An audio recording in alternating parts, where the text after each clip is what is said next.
ये वीडियो आपको पूरी देखनी पड़ेगी दोस्तों। और अगर आपके पास टाइम नहीं है तो बेशक आप इसको बंद कर दीजिए। जब आपके पास वक्त हो तब इसको देख लीजिएगा। अगर आप ये पूरी वीडियो नहीं देखेंगे तो आपको बहुत अहम एक बात पूरी तरह समझ में नहीं आएगी, या ये मैं कहूं कि मैं इसको समझा नहीं सकूंगा, मैं अपनी नाअहली जानते हुए। देखिए, एक ड्रामा था बहुत पहले जब मैं छोटा सा था, जो कि इशफाक अहमद के ड्रामों में से एक ड्रामा था। उसका उन्वान था फहमीदा की कहानी, उस्तानी फरहत की ज़बानी। अगर आप यूट्यूब पे लिखें तो शायद ये ड्रामा आपको मिल जाए, फहमीदा की कहानी, उस्तानी फरहत की ज़बानी। उसमें उस्तानी फरहत एक बेगम खुर्शीद शाहिद, जो मशहूर अदाकारा, बुजुर्ग अदाकारा थीं, तो वो उसमें उस्तानी फरहत हैं, जो कि एक प्राइमरी स्कूल की रिटायर्ड टीचर हैं। वो बेवा हैं। उनकी एक जवान बेटी है जिसका नाम फहमीदा है और वो कॉलेज में पढ़ती है। और उनकी ज़िंदगी का पूरा महवर जो है वो एक बच्ची है, जिस बच्ची की उन्होंने शादी करनी है। तो वो अपनी थोड़ी-सी पेंशन से, अपने जो भी उनकी आमदनी थी, उस आमदनी से उन्होंने उसके लिए जहेज़ बनाना शुरू किया। अब वो जहेज़ जो है एक ट्रंक में रखा होता था, वो हर रोज़ उसके बारे में फ़िक्रमंद होती थी। ख़ास तौर पर उसमें चीचा वतनी के खेस थे, कुछ स्वेटर थे, कुछ और जोड़े थे। और जब वो सँभाल-सँभाल के रखती हैं और घर से बाहर जाती हैं, और तो वो उसमें ताला लगा के जाती हैं, और उनकी बेटी ये कहती कि ये आपके चीचा वतनी के खेस किसने चोरी करने हैं? तो वो कहते नहीं बेटा, ये बड़े कीमती होते हैं। तो वो बच्ची जो है ना, इस बात पर बहुत नाराज़ होती कि इनकी क्या हैसियत है। इसी दौरान में उनके घर के सामने एक बड़ा-सा घर था, वहाँ एक अमीर आदमी रहते थे। उन्होंने अपनी बेटी की शादी की। इन लोगों का भी उस मोहल्ले में रहने की वजह से उनके घर आना-जाना था, और वो लड़की भी फहमीदा की उम्र की ही लड़की थी, और उसी तरह के स्कूल और कॉलेज में पढ़ती थी, मगर उससे नालायक थी। उसकी पढ़ाई में इतने नंबर नहीं आते थे। उसकी जब शादी हुई तो सामने वालों ने उसकी शादी पे इतना बेदरेग खर्च किया, इतने, यानी वहां रोशनियों का एहतमाम किया। और वो ड्रामा आज से 25-30 साल पुराना था। उसके हिसाब से जो भी नमूदो नुमाइश वहां हो सकती थी उसका एहतमाम किया। बेशुमार पकवान बनाए, बहुत से जोड़े बनाए, बहुत से उन्होंने आतिशबाजी का मुजाहरा किया, बहुत से एंटरटेन करने वाले लोगों को बुलाया, बेशुमार कीमती कपड़े उन्होंने पहने, बहुत दिन दावतें होती रहीं। और उसके मुकाबले में वो लड़की जब खुद अपने घर के हालात देखती थी तो उसके ऊपर एक अजीब किस्म की वहशत तारी होती थी, और उसका इतना दम घुटा और वो नफ्सियाती तौर पर इस कदर प्रेशर में आई कि उसने खुदकुशी कर ली। खुदकुशी के बाद उस्तानी फरत उसकी मौत का मुकदमा दर्ज कराने के लिए पुलिस थाने में गई, और उसने जाकर यह कहा कि इसको मारा गया है। तो उन्होंने कहा इस मारने का कोई सबूत नहीं है, और वो ये दलील देती रही कि उसके सामने चूंकि नबूदो नुमाइश की गई, उसके सामने उसकी गुर्बत का मजाक उड़ाया गया, और उसके सामने किसी शख्स ने इतना ज्यादा तशहीर की अपनी दौलत की कि वो जिसके पास दौलत नहीं थी, जो अपनी बुनियादी जरूरतों से भी महरूम था, वो इस प्रेशर को बर्दाश्त नहीं कर सका और उसने खुदकुशी कर ली। ड्रामे का इंजाम तो ज़ाहिर है इस तरह के फिलॉसफी ड्रामे का ये तो नहीं होता, लेकिन एक मैसेज ही कन्वे करना होता है। ये बात मुझे इस तरह याद आई कि पिछले दिनों हमारे मुल्क में अमीरों की एक शादी हुई। अमीरों की शादी पर बहुत ज्यादा खर्च करने पर किसी को कोई एतराज नहीं है। मुझे भी क्या होगा, किसी को क्या होगा, क्योंकि बादशाहों की जब शादियां होती हैं तो बादशाह उसमें खर्च करते हैं।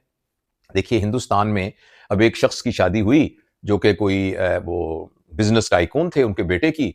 तो उन्होंने बड़े बड़े अदाकारों को, क्रिकेट के खिलाड़ियों को, बिजनेस के लोगों को, इलॉन मस्क जैसे लेवल के लोगों को, और बड़े बड़े जो गुलकार फनकार, उनको पूरी दुनिया से बुलाया। मुझे खुद पता है कि एक ऑडिट की कंपनी है जो उनकी कंपनी का ऑडिट करती है, उसमें हमारा एक बरखुरदार जिसका नाम मुबश्शिर है, वो ऑस्ट्रेलिया में काम करता है। उसने कहा कि हमारा पूरा दफ्तर उनकी दावत के ऊपर, अंबानी उनकी दावत के ऊपर शादी में शिरकत करने के लिए गया। हमें बिजनेस क्लास की टिकट दी गई और हमें 5 स्टार होटल में ठहराया गया, जो कि एक जिनका ताल्लुक एक इनडायरेक्ट जिमनी ताल्लुक था कि वो उस कंपनी के ऑफिसर्स थे जो कंपनी उनका ऑडिट करती है। के मुझे नाम नहीं याद, उस के से नाम शुरू होता है। अच्छा, अब जो बात मैं आपसे करने जा रहा हूं वो ये कि अमीर लोग जाहिर खर्च करते ही हैं। जिसके पास हीरे जवाहरात हैं वो हीरे जवाहरात अगर पहनेगा तो उसमें क्या हरज है। जिसके पास बहुत पैसे हैं वो बहुत जहेज देगा तो कोई हरज नहीं। जिसके पास बड़ी गाड़ियां वो बड़ी गाड़ियां लेगा तो कोई बात नहीं, कोई हरज नहीं है। अल्लाह ने उसको दिया, वो इस्तेमाल करे। असल मसला उसकी नमूदो नुमाइश का है। असल मसला इस बात का है कि ऐसे मुआशरे में वो जो जिनकी शादी हो रही है वो सिर्फ अमीर लोग नहीं है। देखें, उनकी इमारत पर हमें कोई प्रॉब्लम नहीं है, अल्लाह ताला उनको मजीद अमीर करे। प्रॉब्लम यह है कि ये वो लोग हैं जो गरीबों के कस्टोडियन हैं, जिनके पास हुकूमत है, जिनको उन गरीब बच्चियों का उन फहमीदाओं का ख्याल रखना है जिनके पास सिर्फ चीचा बतनी के खेस हैं, जिनके पास सिर्फ पीतल के बर्तन हैं, उनका ख्याल रखना है। उस मुकाबले में अल्लाह ने उनको बहुत दिया, लेकिन जो नमूदो नुमाइश उसके साथ हुई, वो नमूदो नुमाइश किसी तौर पर भी हुक्मरानों के लिए मुनासिब नहीं है। यही कोई अगर और बादशाह होता तो वो कर लेता, कोई और अमीर आदमी होता तो कर लेता, लेकिन जो हुक्मरान है, जो कि वो गरीबों का कस्टोडियन है, उसके लिए इतनी बड़ी नमूदो नुमाइश का करना तकलीफ दे है। मैं इस वीडियो के साथ कमेंट वाला हिस्सा कैंसिल, उसको मैं वो कर दूंगा, बंद कर दूंगा, इसलिए कि लोग इसको सियासी रंग देंगे।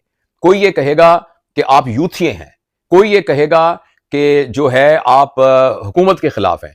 तो मैं ये नहीं चाहता कि इसको सियासी रंग दिया जाए। ये जो हमारी मोहतरमा वजीर आला साहबा हैं, जो अच्छे काम करती हैं, वो हमारे हम काबिल तहसीन है हमारे लिए, और चूंकि वो एक ओहदे पर फायज हैं, हमारे लिए काबिल एहतराम है, हमारे लिए काबिल इज्जत है। लेकिन ये बात बतानी बहुत जरूरी है कि वो लोग जिनको अल्लाह ने बहुत कुछ दिया हो, और वो लोग जिनको अल्लाह ताला ने फिर हुक्मरानी भी दी हो, उनके अंदर कुछ अंदाजे हुक्मरानी एक इज्ज और सादगी के साथ होना बहुत जरूरी है। देखिए, हम सारे के सारे लोग उनके मानने वाले हैं जो हजरत अबू बकर थे, हजरत उमर उस्मान और हजरत अली बिन अबी तालिब थे, वो जो हजरत उमर बिन अब्दुल अजीज थे। ये ऐसे लोग थे कि इन सब ने हुक्मरानी की, और अल्लाह के सामने देखें, मैं अपनी रियाय के लिए जवाब दूं, जो मेरे बीवी बच्चे हैं, जो मेरे साथ मुलाजिम काम करते हैं, मेरे दफ्तर के लोग, मैं उनके उनके उनके लिए अल्लाह के सामने जवाब दूं। इसी तरह जिसके पास बड़ी हुक्मरानी है, वो अपनी हुक्मरानी के अंदर जो उसके नीचे लोग आते हैं, वो उन सब के लिए जवाब दे। तो मैं दिल की गहराइयों से, पूरे खुलूस से, बगैर किसी सियासी उसके, एक बड़ा भाई होने की हैसियत से, एक मैं मुसलमान भाई होने की हैसियत से, इस मुल्क का एक शहरी होने की हैसियत से, उन तमाम लोगों से गुजारिश करता हूं जिनको अल्लाह ताला ने बहुत दिया है, कि खुदा के लिए जब आप उस बहुत दिए की बुनियाद पर खर्च करें, तो जो आपका दिल चाहे खर्च करें, लेकिन खुदा अला नमूदो नुमाइश से गुरेज करें। उससे बहुत सारे, देखें, लोगों को नहीं होना चाहिए, फर्क पड़ना चाहिए, गरीब आदमी को नहीं फर्क पड़ना चाहिए अगर वो बना हुआ हो, अगर गरीब आदमी जो है वो अपनी गुर्बत पर नाजा हो। लेकिन बदकिस्मती से ऐसा है नहीं। गुर्बत के साथ एक महरूमी आती है, गुर्बत के साथ एक तकलीफ आती है, गुर्बत के साथ एक कंपैरिजन आता है। गुर्बत के साथ आदमी, एक पीएचडी पास बंदा जब ये कहता है कि यार मैं इतना पढ़ा लिखा हूं, मगर मेरे तो हालात ये हैं कि मैं अपनी बेटी की बहन की शादी भी नहीं कर सकता, तो फिर उसके अंदर बहुत ज्यादा फ्रस्ट्रेशन आती है। और अगर वो नफ्सियाती तौर पर यानी मजबूत ना हो, उसकी ज़हनी सेहत अच्छी ना हो, तो वो फिर इस किस्म की सूरत हाल देखकर उसके अंदर नफ्सियाती प्रॉब्लम होने का बहुत ज्यादा इम्कान होता है, और हमें पता भी नहीं चलता कि कितने लोग हमारे उससे मुतासिर होते हैं। तो मैं उस बड़ी फैमिली के बड़ी शादी पर तमाम लोगों को मुबारकबाद पेश करता हूं। मैं उनके लिए दुआ करता हूं, मैं दूल्हा दुल्हन के लिए दुआ करता हूं। दिल की गहराइयों से मैं उनके लिए अपनी ताल्लुक, अपनी मोहब्बत, और मैं उनके लिए दुआ करता हूं। और साथ ये गुजारिश करता हूं कि जिसको अल्लाह ने बहुत दिया है, मेहरबानी करके हमें इजाजत है जरूरत की, और जरूरत के बाद आसाइश की। गर्मी है, एसी चाहिए, लगवा लो, पैसे हैं लगवा लो। सवारी करनी है, अच्छी सवारी ले लो, आसाइश की। आसाइश के बाद थोड़ी सी गुंजाइश है ज़ेबाइश की, कि भाई जो मैं पहनूं वो अच्छा भी लगे। यानी इस स्वेटर से मेरी सर्दी रुक जाती है, मगर ये कोई किसी ब्रांड का स्वेटर हो। तो यानी मैंने पहले कहा जरूरत के बाद मैंने कहा कि आसाइश, और आसाइश के बाद मैंने कहा ज़ेबाइश, जो पहना हुआ अच्छा लगे, जिसमें बैठे हुए आप अच्छे लगें। लेकिन जो उससे अगला दर्जा है वो है नुमाइश, और नुमाइश जो है वो बहुत नुकसानदेह है, नजर भी लगती है, और दूसरा बहुत सारे लोग और उसमें तकलीफ में पड़ते हैं।